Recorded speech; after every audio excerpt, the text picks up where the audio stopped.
can't hear, though. I can't hear anything.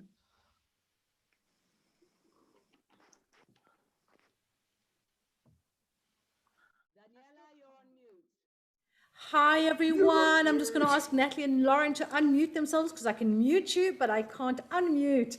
So good evening, everyone. Welcome. Hi, so everybody. Lovely to see you again. Sandy, I thought you weren't joining us tonight, but here you are. I love Isabel. it. Hi. Hi. Hi, everyone. So wonderful to see you all. I'm hoping that Carol, can you hear us now? Just give us a thumbs up if you can hear us. Yes, but she's not muted. She's still. Don't worry, I can do that for her. Yeah. There you go. Great. All right, so welcome once more to On Cue Interviews at Center Stage here in Israel. And this week, this is not a backdrop. This is actually real. We're there. We're in the theater. Yay! Yay! So thank you all for joining us. My name, for those of you who don't know me, my name is Daniela Crankshaw. I nearly forgot that. And I'm Grant Crankshaw, and we'll be your hosts for this evening. Yes, so Grant is my partner in crime, in life, in everything. We just, we joined at the hip. We really like that. Okay. So, how is your lockdown going? Well, we have a new prima donna director at the theatre. Her name is Rona. She hopped on a plane from China, and now she's running the whole show. We don't like her at all. She won't share the stage with anyone, and she won't let anyone know what she's doing. And the problem is, you never know where she's going to pop up. We've tried to get her out by closing down twice, but she's one determined cookie. She has this play called 2020, The Unexpected Story. It's not quite the show we'd imagined for our stage, but I mean, it is making headlines all over the world. She's so over the top, but somehow she's even become a major point of contention in the upcoming US presidential elections. We can't wait for her contract to be up so we can get back to the business of creating good theatre for everyone. Wink, wink. To make matters worse, while Rona is around and we can't do what we want to do, the government has magnanimously stepped in and tried to help. They had us on the self-employed economic package, which comes in 3 stages. Excuse the pun. The first stage began with the classic investigative session, Lama Miata Bichlal. This led to the second stage, the assessment where we received a giant Megia Lachem Klum. And after that, we ended up with the Kiss Mein Tochas package. And we'd like to say thank you and no thank you. They also didn't know who they were dealing with, so Rona, bring it on. Absolutely. Do it like this. Absolutely. Right? Yeah. Bring it on. But some theatre news, guys, some theatre news. We will shortly be announcing a date for an online musical show. Yay!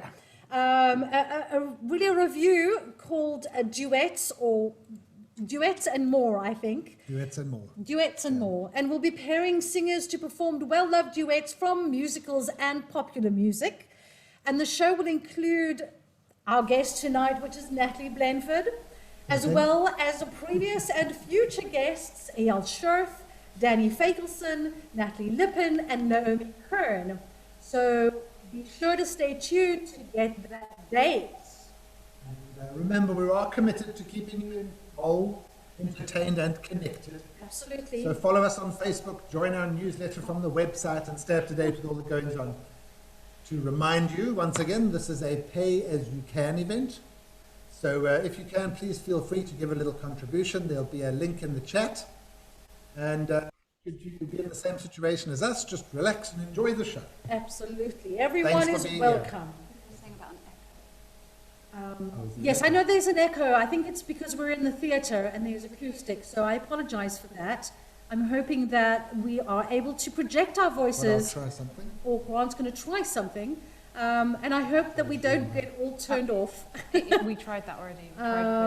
So we're just going to carry on. So first of all, I'm going to say bye-bye to the lovely Natalie now, because we're going to interview her second.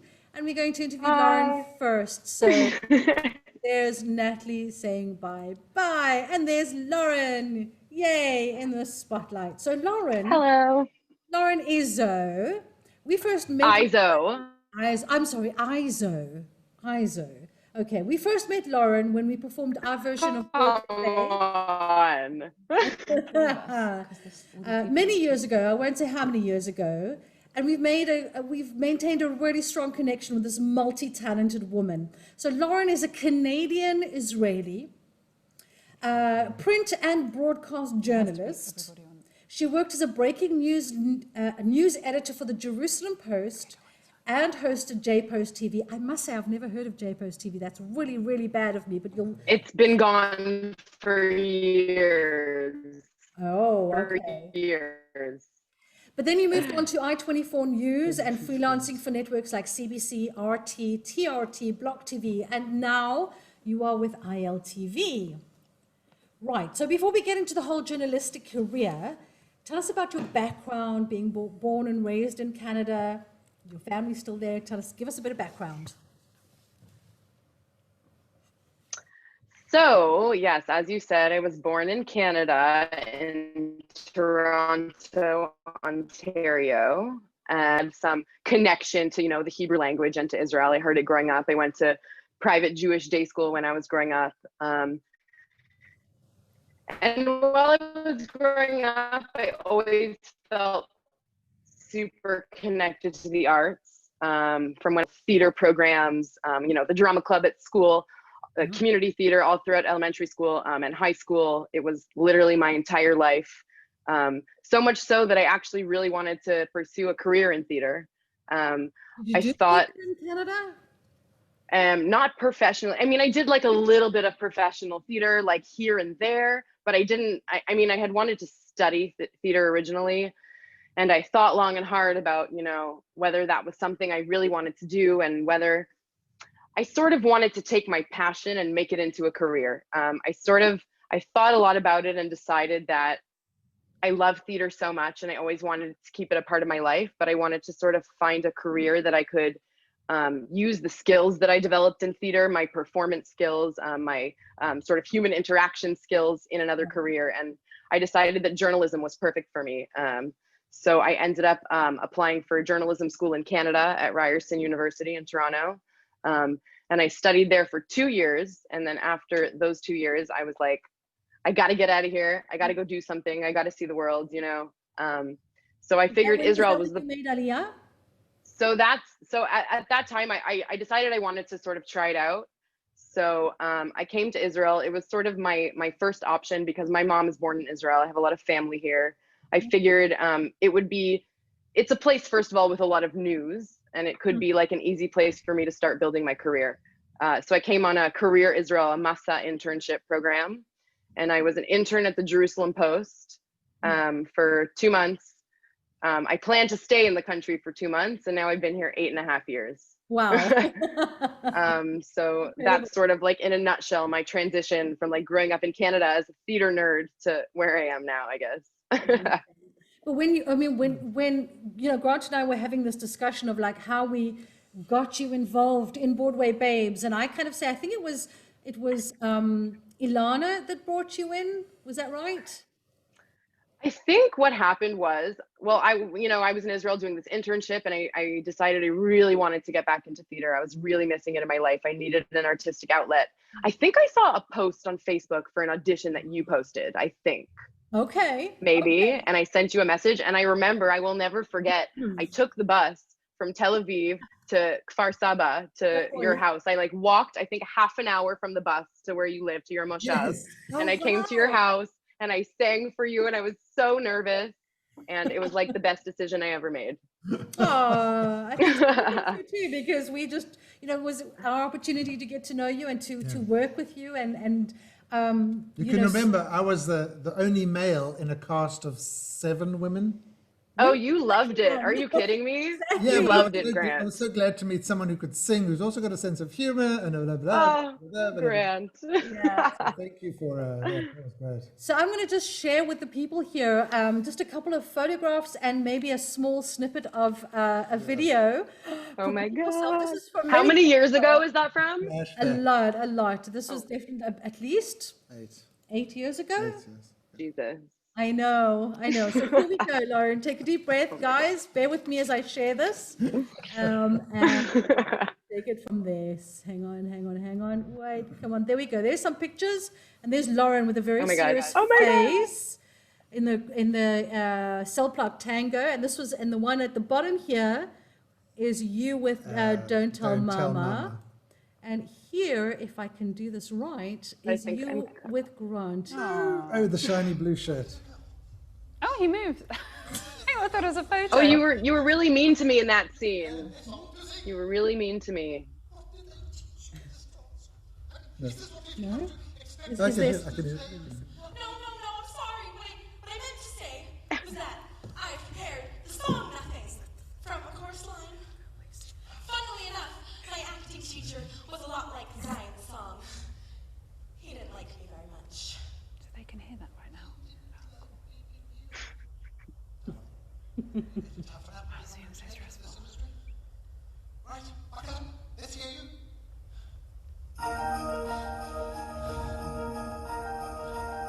Every day for a week, we try to feel the motion down the hill. Every day for a week, we try to hear the wind rush, feel the chill. And I dug right down to the bottom of my soul to see what I had inside. Yes, I dug right down to the bottom of my soul, and I tried.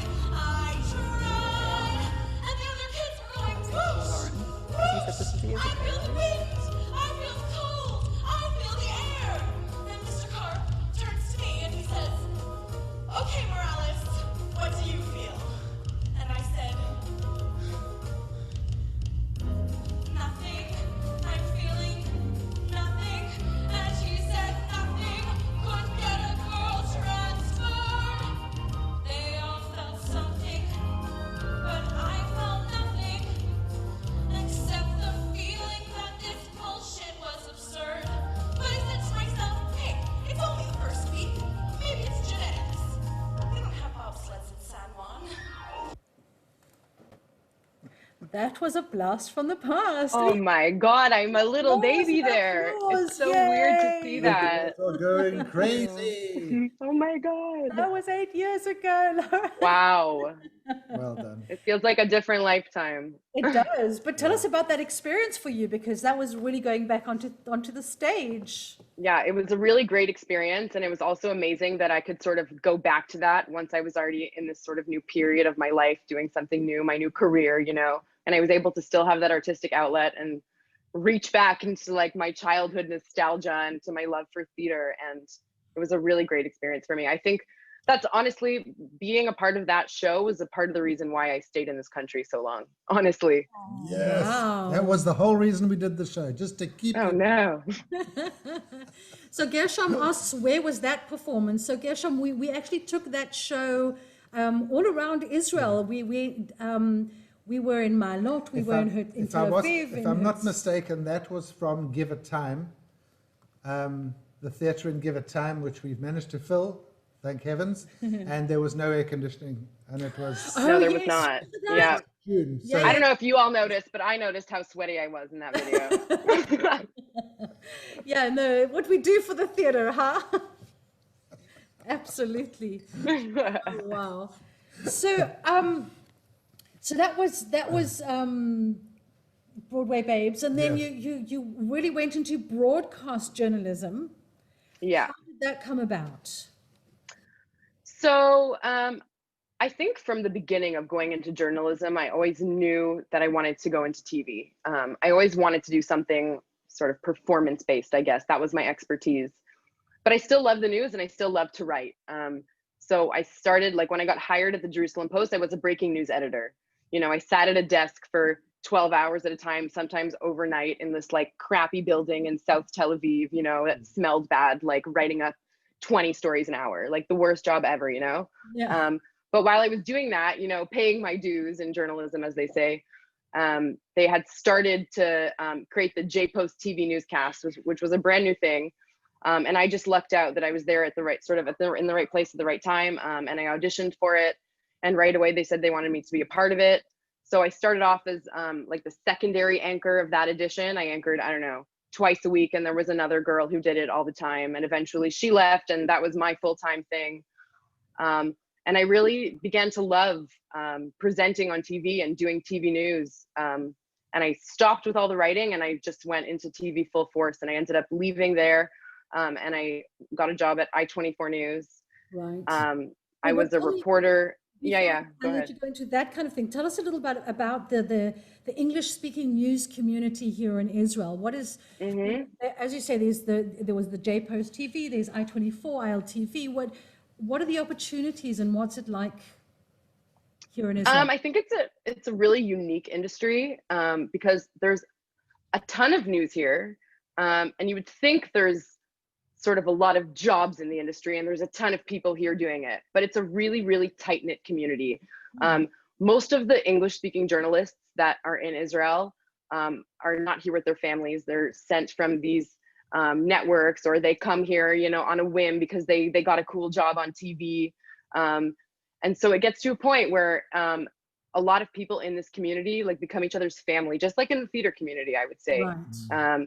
It's really, really tight knit. Everybody knows everyone, you know, everywhere I work with somebody I've worked with before. You know, don't burn any bridges, because that will come to bite you in the ass, that's for sure. But yeah, it's just like, you know, all the theater communities you've probably been a part of. It's special to sort of work with people that are so passionate about the same thing and are there for the same reason, you know? Absolutely, absolutely. That's what, you know, as you say, it's very similar to the theater, and it's Yeah. We wonder, what is the most challenging story you've ever covered? Ooh, that's a tough one. The most challenging story I've ever covered. You know, we'll keep it to Israel, so I'm guessing. I don't know. I can't say that there's like one story that was the most challenging for me. I would probably say the most challenging thing about covering the news here is that as a freelancer, I, you know, have to work for a lot of different organizations with a lot of different political perspectives.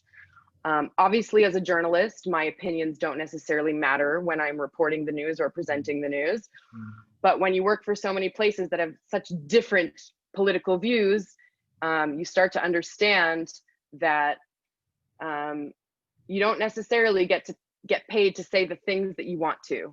And that can be very challenging, that you have to adapt the way that you're telling a story according to the person who's paying your paycheck. So how is this adapting and being fluid, especially, how has that really impacted your view of Israel and living in Israel? You know, it's tough. It's definitely challenged me a lot. I've met a lot of different kinds of people in this country, in this region. You know, growing up in a sort of tight-knit Jewish community in Canada, then coming to Israel, where I'm also surrounded by all kinds of people like me, and then all of a sudden sort of being exposed to, you know, the Arab Israeli community, the Palestinian story, sort of the other side of everything I've been learning and working with my entire life. Has, like I said, it's challenged me, and it's forced me to open my mind. And it's taught me a lot about, you know, being a human being and the things that go on in this country, and just about how, you know, people are divided, especially now. You know, you see what's going on in the US. The whole world is divided, and sometimes the way to bring people together is to tell stories, and that's true for theater as well, you know. But it puts a human face to something that isn't always pretty. No, for sure. But I think that the news also has a very a role to play in that division as well.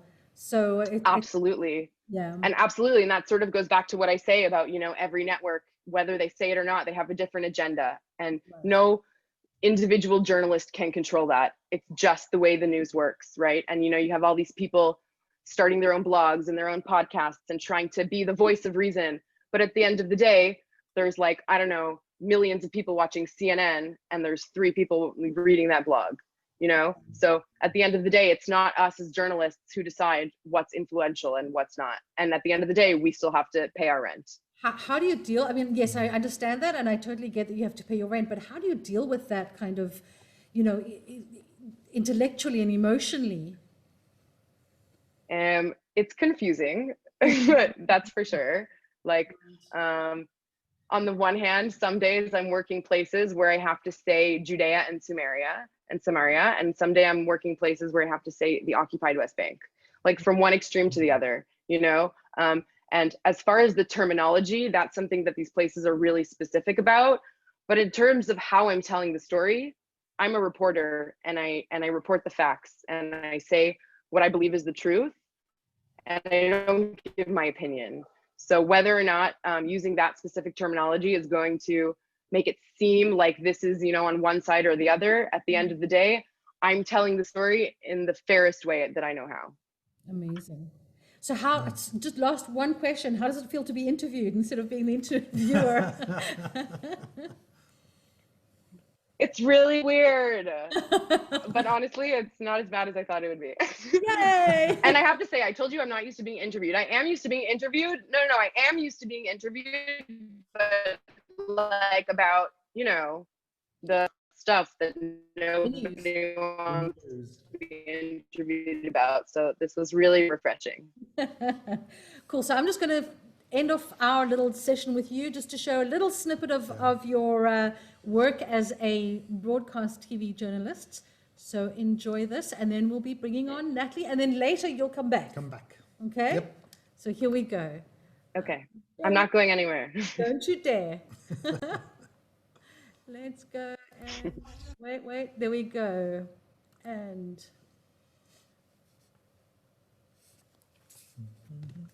I hope it finds it. Oh dear, don't you hate that buffer wheel? Come on. You can do it. Internet connection. I have faith in you. Really? Try to press play as well. Sorry? Just try to press play. It might just be waiting. You don't know. Maybe. You're watching the I-24 News Desk. I'm Lauren Izso with your top stories from around the world this hour. Thanks for joining us here on this special edition of the I-24 News Desk. I'm Lauren Izso. Welcome, gentlemen, and thank you for joining me.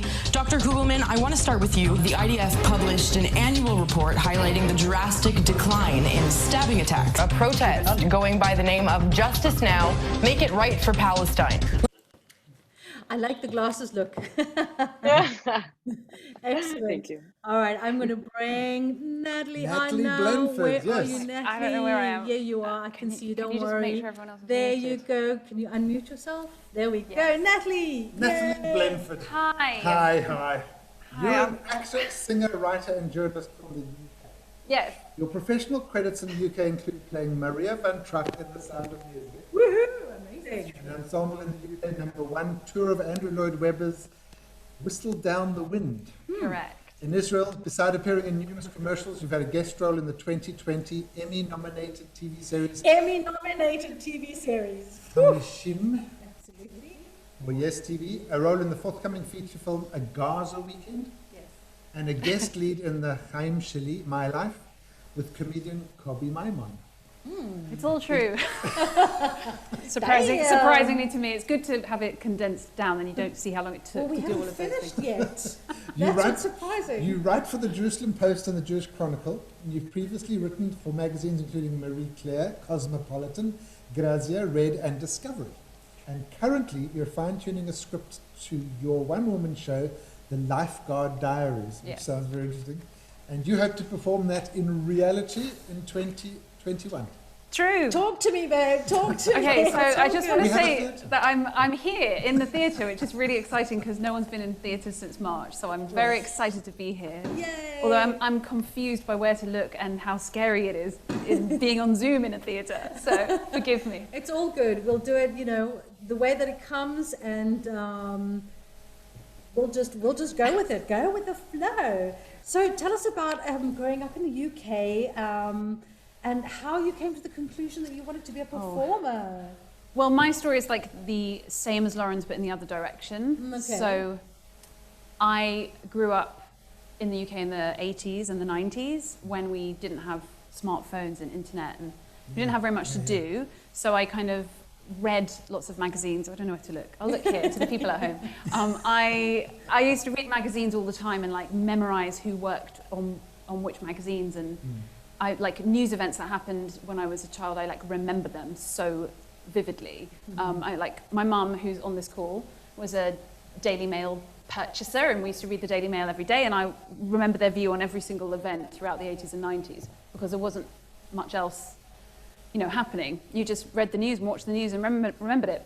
So I always kind of wanted to be a journalist as a result of all of that.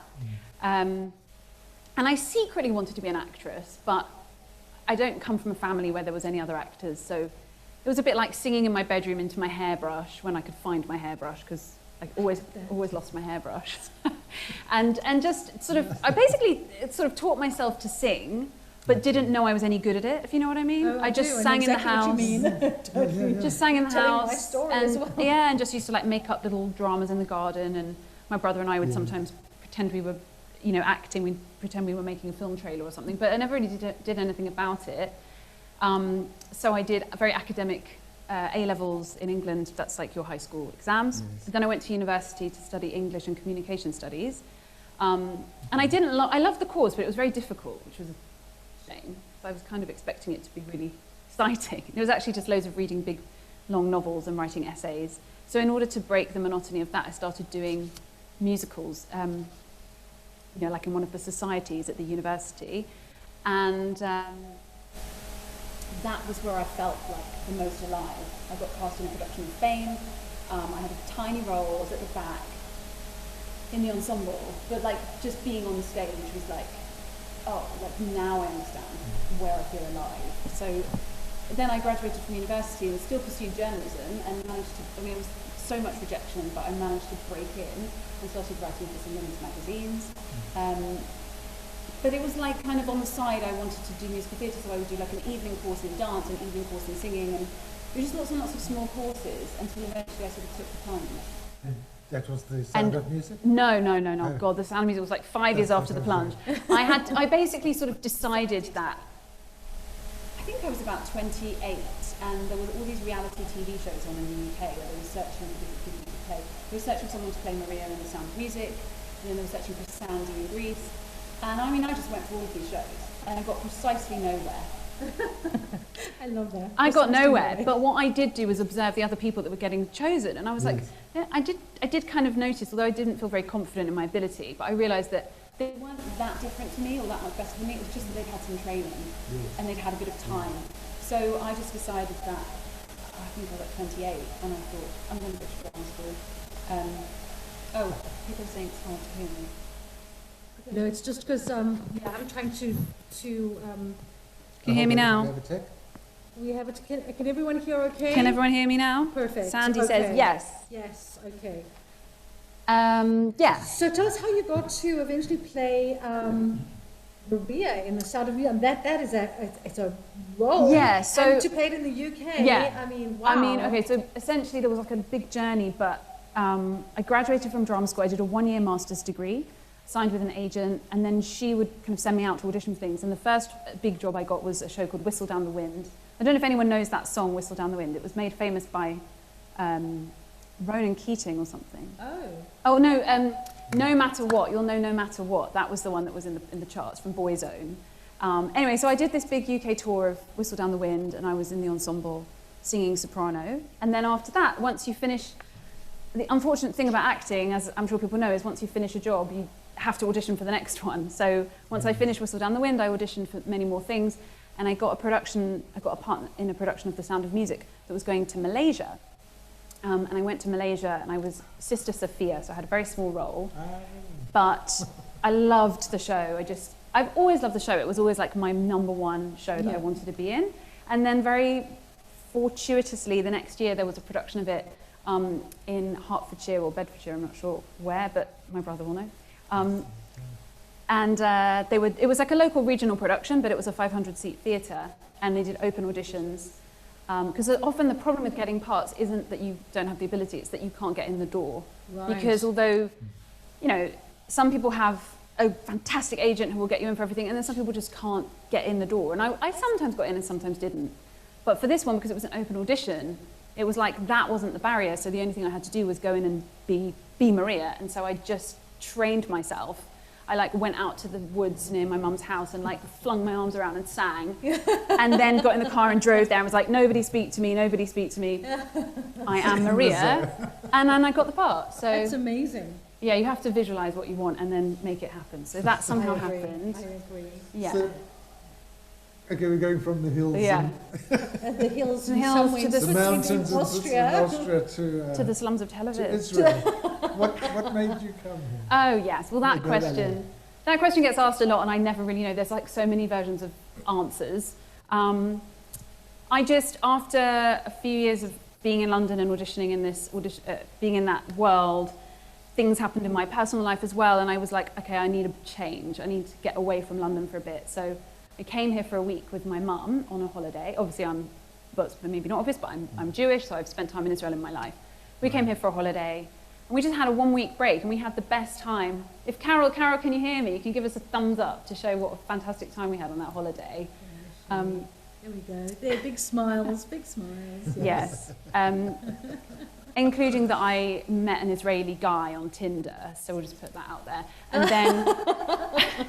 And then I just wanted to be back here as much as possible to see him. And then by the end of visiting Israel a few times, I just decided Tel Aviv just was amazing, and I felt wonderful being here, and I just decided to try it out. And I tried it out in a few different stages, and then eventually made Aliyah 3 years ago. So it will be 3 years on Thursday. So, Exacto. So your Oh, Hebrew's Tel Aviv. fine. You're completely fluent. oh yeah. Yeah, of course. Oh, wow. Oh, Sandy Lee, what happened to the guy? He is married with 2 children, unfortunately not to me, elsewhere in Israel. They're very happy. So how have you found life as a performer in Israel? Ooh, good question. It's kind of different. Like I feel like there are a lot of opportunities here, but they can be quite scrappy. If anyone knows Hamilton, I know there's definitely some Hamilton fans in this group. And there's this word, because I'm young, scrappy, and hungry, and I'm not throwing away my shot. And like that kind of sums up like a lot of living in Israel anyway. But there's scraps. But I don't mean bad scraps. Just it's not like London where you go and audition for the Phantom of the Opera, and the reward would be a 1-year contract at a quite decent amount of money, and like you could structure your life. It's not like that here. It's like you'll get an email saying, "Can we see you for a role in a TV show?" It's a 2-day shoot, you know, so you're going to make like a few £100 or euros or whatever currency for each day, but you can't it's not going to change your life for a year unless you're extremely lucky, and you know. But there are opportunities. There's lots of opportunities working with high-tech companies that are launching new products, and they want to do like promotional videos, and The English. Right, so- every day is different. Leveraging the English. They want English, and often feels like being a teacher during Corona. Yeah, scrappy, I guess. Yeah. Absolutely, Natalie, you know all about that. Yeah. So I'm going to take this opportunity for us to have a quick sneak at some of the commercials that you made. Please. That were both in Israel. Prime Minister Saad al-Hariri has Both Oh, in here I Israel am. and Yeah. in, I'm not going to show it all, but Sure. sort of- Can I It still is be very heard? Christmas. Can I still be heard at this point? I think so. So I'll just say that after doing musicals, I started doing commercials in England and somehow got cast in a lot of them. We don't know why. No one's ever told me why I get cast in anything, so it's all guesswork. So here we go. You ready? There we go. What happened, darling? You've got to taste this. חדש מיורו, יורו ספרד, ממרח חמאה למריחה קלה. Sir, we need you back on set. אני לא חוזר עד שלא שמים לי גלגלי עזר. תגידי להם את זה באירית. או סקוטית, מה אתם? הפורסטר החדש, בואו מהר, לפני שיגמר. סובארו. So this goes on to Oh, the this is English a good one. Easy street, easy street, easy street, sold the property.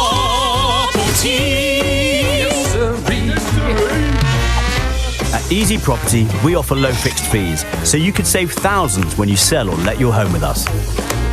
That's where we're gonna be. Visit easyproperty.com.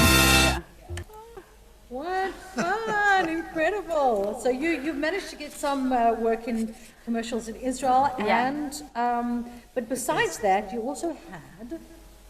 Emmy nominated. Oh yes, well so the Emmy is not for me, just to clarify. Emmy nominated series. Yes. Yes. Let's put it into perspective. Yeah, so there's this show that was on Yes TV in Israel last year called Hamishim, which is Hebrew for 50, and it's like an 8-part drama about a woman who's just turning 50. And it was like female written, female directed, all about like the life of a woman in her approaching 50. And I was lucky enough to be cast to play a TV producer from the UK. So it was like a media kind of role. I was playing like a TV producer, basically. I've met many of them, so it wasn't that hard to do. And it was a good experience? I mean, it was a great experience. It was one of the first times I ever got asked to do a self-tape. Okay, Casey's just saying something there.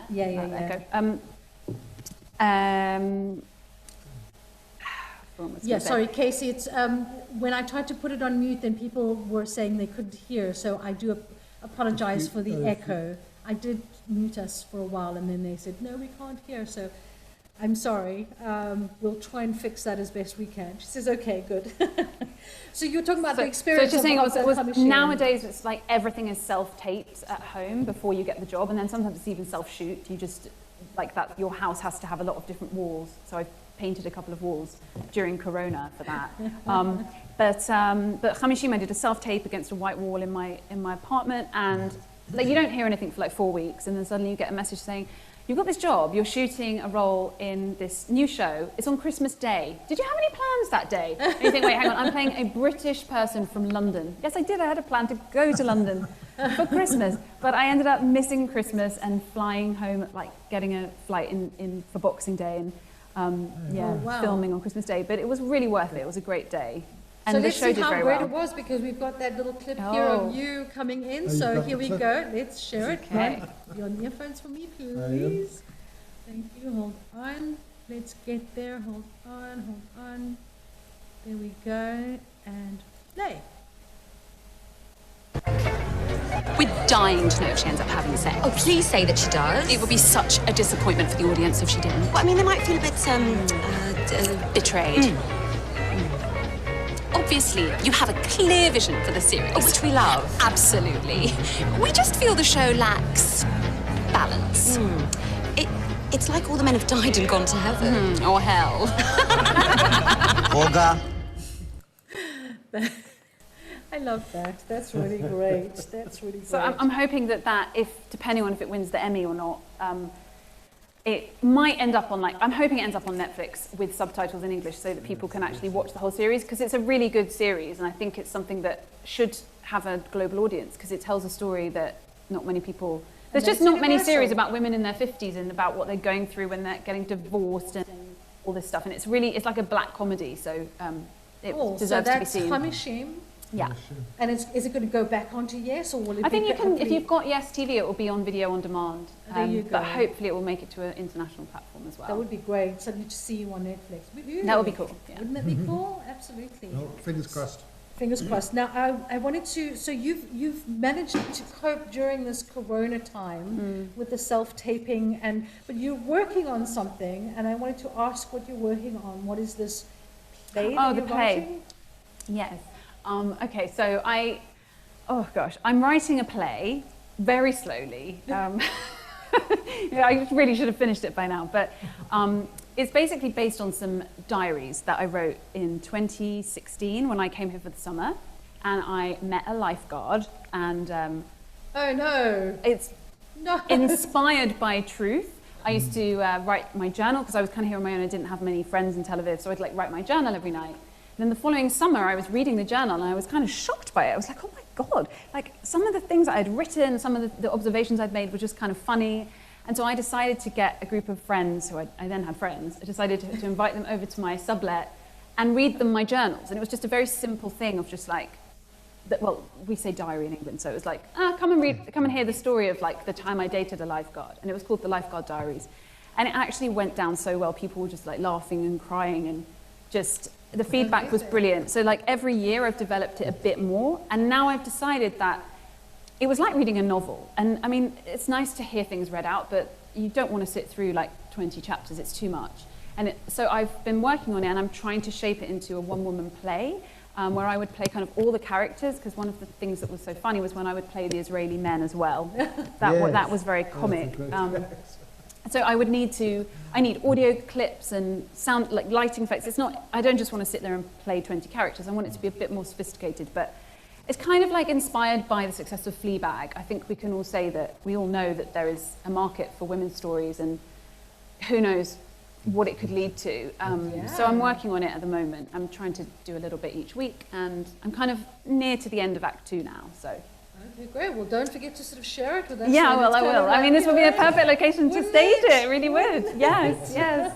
And by the time you finish it, we'll probably be able to have audiences in Yes. the way that we're going, absolutely. So I'm just going to go on to your last question now, which is you got the opportunity just before COVID hit to Ke'ilu sort of go back to stage performance for Izso, where you emerged out of the crowd as the character who began Izso, which is Rebecca Safe, right? Yes, yes, Did I say it right? Safe? Seif. Seif. So I'm going to show us a little bit of that, and then we'll ask you about, and then we'll bring Lauren back. So hang on tight. Here we go. And Netflix. there we go. Look at you. Oh, wow. Love that.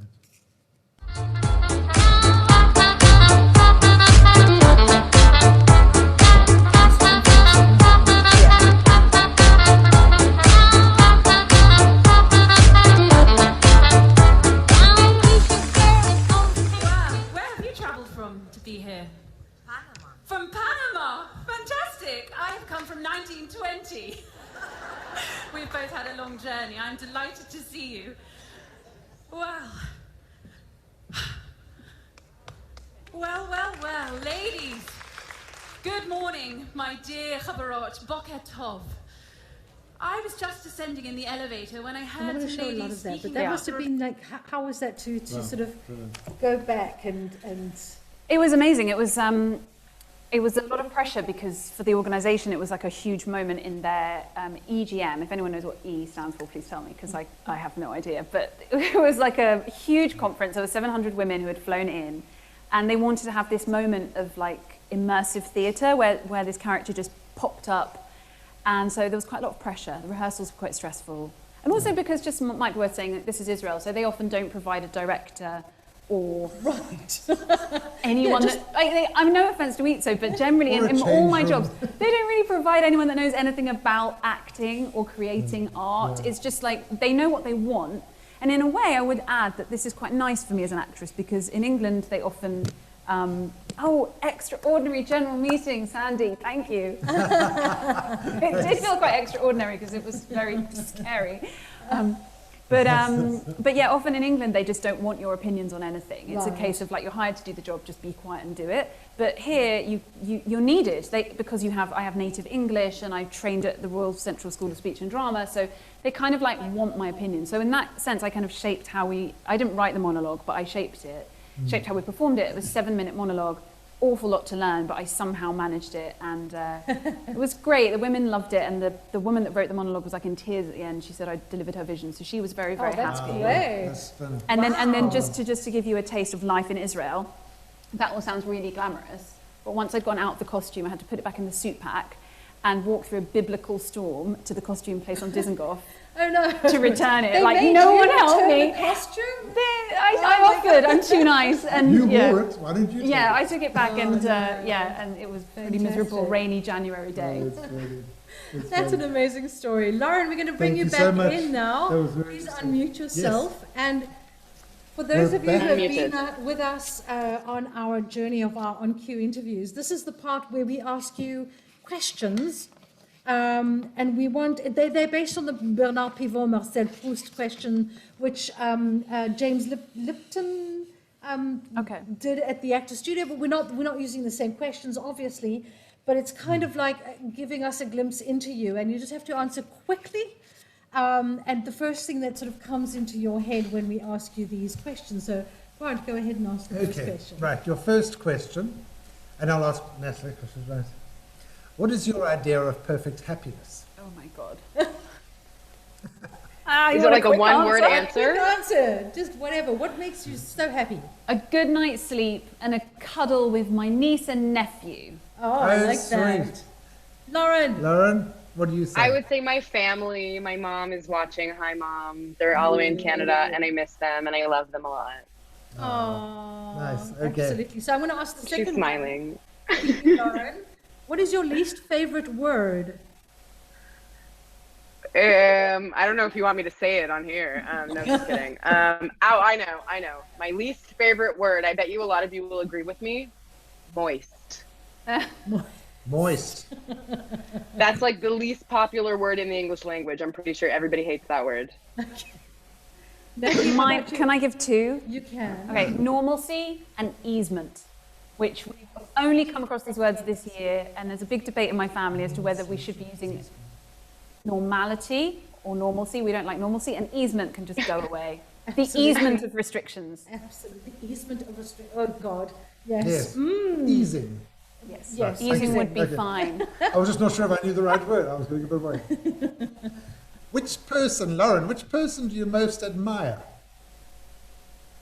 Oh, come on. My mom is right there. I have to say my mom. She's the best person in the whole universe, and I love her, and she's amazing. I admire my mother. Oh, I like that. I can only say the same. My mother, Carolyn. I'm sorry I set you up for that one. Carolyn for our time. All the Zoom peer pressure. Okay, I didn't realize. Natalie, I'm going to ask you the next one. What do you consider the most overrated virtue? Virtue. Yes. Can you give me some examples of virtues? I don't think I know any. Honesty, patience, modesty, honest. patience, Confidence. grace. No, that's I don't know if they're overrated. I'd say they're all underrated. Can I say that? Sorry. Okay. Like, Okay. you know, a patient person, a kind person, Yes. it goes so far beyond, like it sounds kind of like nothing or she's kind, but being kind is amazing. It is amazing. Sorry. Okay. Lauren, how about you? I would say that it's overrated to be like confident and outspoken, because a lot of people who are introverts are just as good as those extroverts, and it doesn't necessarily mean you're better or worse if you're a shy person. Like Okay, that. yeah. So, Lauren, on what occasion do you lie? Sorry? On what occasion do you lie? Oh. On what occasion do I lie? I lied to my mom a lot in high school, right, Mom? I don't know, maybe like lied to some of my teachers about why I didn't hand in assignments on time, but I can't do that anymore because now if I do that, I just don't get paid. So Yeah. So, okay. So, do you lie now? do I lie now? I can't reveal my secret. Okay. Okay. I probably lie the most if someone tries to book an Airbnb. I have like 2 rooms in my apartment and one of them I Airbnb out, and if I don't like the sound of the guest, then I'm like, I'm so sorry, there's a family event this weekend. I'm so sorry, but it's self-protection. Self-protection. Yeah. Self-protection. I like that. That's a good one. Filtering the riffraff. Absolutely. Question. What natural gift would you most like to possess? Natalie. Oh, I just muted myself. I just muted myself. I was thinking of Casey, and so I muted. What natural gift? Would you most like to possess? Ooh, God, these questions. Does it have to be something that's real? Actually, no. Okay. Well, no, if it's a natural gift. Come Oh, on. I know. Yes. I would like to be a tap dancer. A tap dancer. Yeah, I don't really, at this point in my life, I really don't want to be a tap dancer, but if I was naturally born with the ability and I discovered it by now, I'd be thrilled. Okay, I like that. Yeah. Never had a tap dancer before. Lauren? Okay, I was gonna say I wish I could fly, but here's a more realistic one. Natural. I wish that I was one of those people that's super good at picking up languages. Because I am not, and I suck, and I've been here 8 years, and my Hebrew still sucks. And I know people who can speak like 5, 6 languages, no problem. So I wish I was one of those. I like that. I like that Okay. term. Okay. Lauren, no, you ask the next one. Okay. What is your most treasured possession? And you can't say your mummy because you don't possess her. I know, but I love her. Can I say my puppy? Do you possess him? This is so hard. Sorry? Do you possess him? I'm trying to think of a better answer, but honestly, The puppy. my puppy. Okay, my puppy named Chewy. He's a lovely little boy, and I love him a lot. Okay. Oh God, can I say my soda stream machine, or is that just too?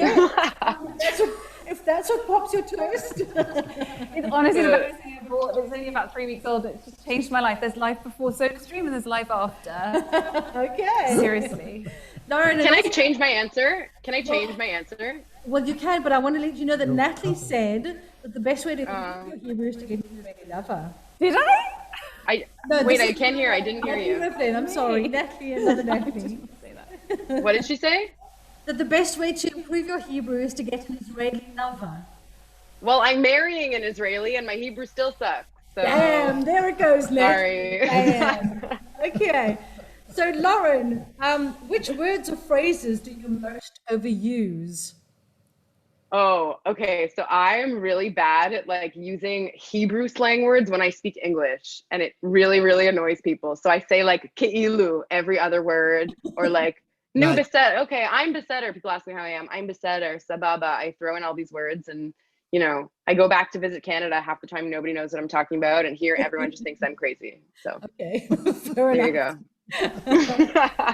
Natalie, what about you? What was the question again? Which word or phrase do you most overuse? I have to ask my mother. What do I say all the time? I use the word like a lot. It's the same kind of like ki'ilu, but in English. Just I'll be on the phone and I'll be like, I don't know, like everything's fine, but like, you know. Yeah, like is becoming a real kind of word. Yeah. Definitely.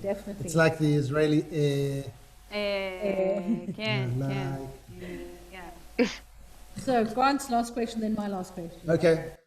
Natalie, we're fun to. What do you most value in your friends? Interesting question. What do I most value in them? Loyalty, reliability, and abundance of love and kindness. So, you know, it's nothing high. I mean, I do not have high standards. Yes, I very much do have high standards. Oh my goodness, do I want to be your friend now? No, but I mean, I just mean like just being like a good friend and like on a consistent basis and just, you know, really meaning it. Yeah. Obviously, there's some people that you meet and you just have a good time, and you have a good night out with them, a good connection. But true friendship, I value. Absolutely. You need the question, said Lauren. What do you most? Sorry. What do you? No, most, I heard the question. I agree with everything Natalie said. Also, I think a very valuable trait is sort of to be understanding, you know, to love people and give them that when they need it, and also give them space and time if they need it, and to be a flexible friend. I think those are the best friends in my life anyway. Yeah, okay. Agree. So now the last question, ladies. Are you ready for it? If you were to die and come back as a person or thing, who or what would it be? Who comes up with these questions? Bernard Pivot, Marcel Proust. They are the ones who came up with them. But come on, Lauren, give me an answer. If I could die and come back as anything in the world, as a person or a person. Thing. Yes. A person or thing.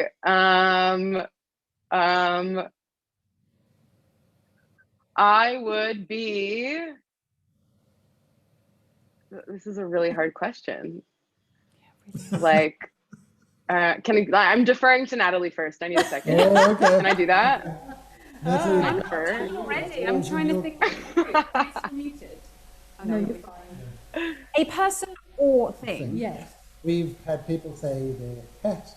Oh no. Parents, pet, grandparents. Give them any help. No. I would come back as a cat. So I would either can it be someone that's still alive. Of course. I'd quite like to be Graham Norton. Oh yeah. Because he has the most fantastic life. You know, he meets fabulous people. He is fabulous. He's funny. He's also really normal. He's like on my fantasy dinner party list. So I think I wouldn't mind coming back as him for a bit. Okay. But maybe him 10 years ago, because I think he's getting on a bit, and I would like to have a good amount of time. More longevity. Okay, fair enough.